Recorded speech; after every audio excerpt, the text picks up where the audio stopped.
Good morning, guys. Hello, this is Esther. This is Inday Esther vlogging, guys. Ang aking vlog ngayon ay ako'y pupunta, magre-ready ako, going na may papunta ng Camiguin. So, agantay kami ng barge kasi ang barge daw is 6 o'clock pa ang aming alis. So, yan, nandiyan ako sa waiting area.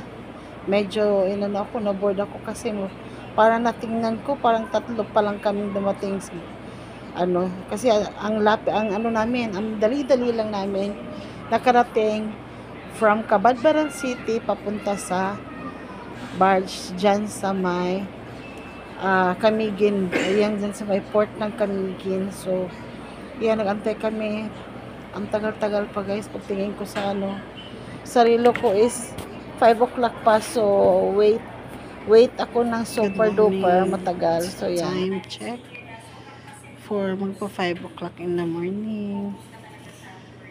Agantay ako ng ferry namin, at dito ako sa may kami ng mga asawa ko sa Balinguan papuntang Camiguin kasi dadalawin yung kapatid niya na tsaka yung mother niyang kapatid dumating sa Camiguin, nakapagdalaw.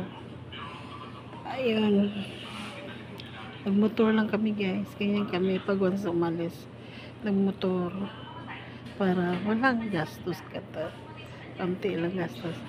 Alam mo bang ginamit ko dito sa aking papula, itong lipstick ko ginaganon ko lang, ganyan gayahin niya. Ganyan. Kumusta mga friendly dyan? Tulog pa ba? Ako gising na. Dapat dito pa, meron pa yung ganyan. Ganyan. Tapos dito. Ganyan. Kailangan puno ng pula-pula. Pura ka na. Kamatis na kinamitisan. Ayan, ang dami ng tao sa port. Dumating kami dito mga 4:20. Ayan, ang dami na. So, ayan, ano bang pag-uusapan natin dito? Watch out to my vlog sa Camiguin. Wala, puti yan. Ayan, walang filter yan ha. Char. Okay, thank you, friendly. See you tomorrow.